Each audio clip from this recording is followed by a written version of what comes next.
के अनुसार हो रहा हो और जो हमारी इच्छा के अनुसार नहीं हो रहा वो भी। सभी क्रियाओं का नियंत्रण कौन करता है? मस्तिष्क करता है। तो आपको लगेगा था कुछ बचपन किया, बचा। शरीर के साथ अचानक घटित, सुना दे रहा, शरीर के साथ अचानक घटित बाह्य अनैच्छिक क्रिया का नियंत्रण सुषुम्ना करता है। कौन करता है? सुषुम्ना कहाँ स्थित होता है? नहीं शरीर के हड्डी कहाँ स्थित होता है? मस्तिष्क कपाल गुहा में होता है और सुषुम्ना कहाँ होता है? जितना अच्छी क्रिया हमारा इच्छा, खेलना कूदना दौड़ना हंसना बोलना नृत्य करना, ये सब कौन करा रहा है? और अनैच्छिक क्रिया जैसे श्वसन क्रिया का नियंत्रण, हृदय की धड़कन का नियंत्रण, भोजन का पचना, एंटीजन का बनना, एंटीबॉडी का बनना, रक्त का बनना, रक्त का बनना मरना, ये सब कौन कर रहा है? मस्तिष्क कर रहा है। कौन कर रहा है? कन्या कहीं कर। हमने क्या कहा? शरीर में होने वाले सभी प्रकार के ऐच्छिक और अनैच्छिक क्रिया का नियंत्रण कौन करता है?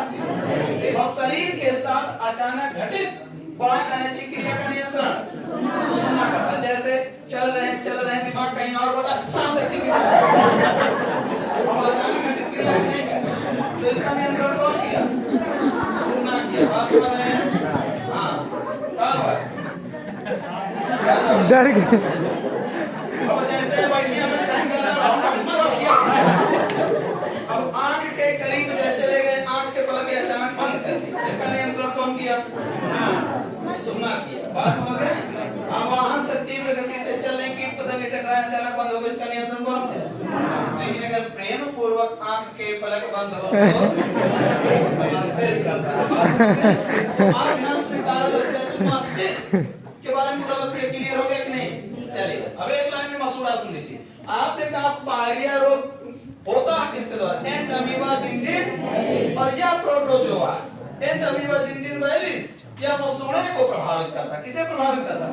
हाँ, हमने आपको बताया था जब विटामिन ए की कमी होती है तब आप जानते हैं जीवाणु संक्रमण रोग होता है।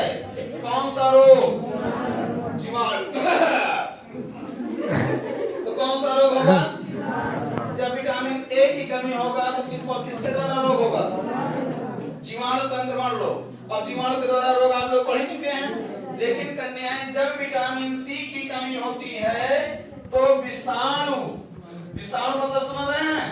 वायरस और प्रोटोजोआ, प्रोटोजोआ के द्वारा रोग होना शुरू हो जाते हैं। कोरोना काल में आप क्या लिए थे? विटामिन ए चूसत रहो, विटामिन सी चूसत रहो। तो कोरोना एक वायरस था, तो वायरस से लड़ने में मददगार जो विटामिन होता है कौन विटामिन है?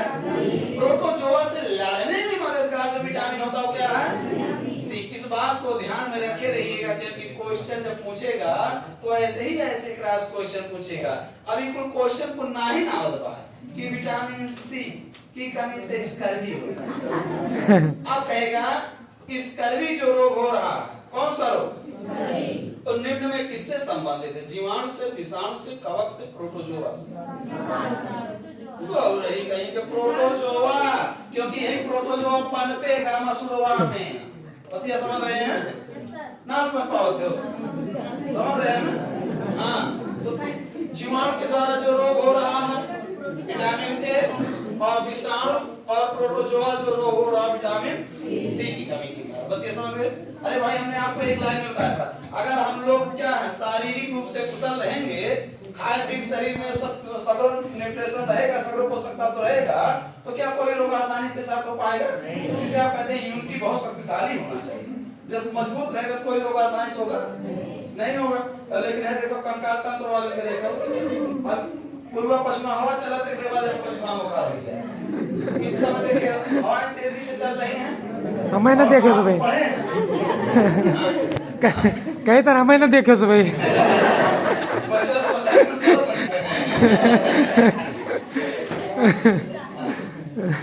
हाँ, इस समय हवाएं चल रही हैं। इस समय सबसे ज्यादा प्रभावित रोग एलर्जी। कौन सा रोग है?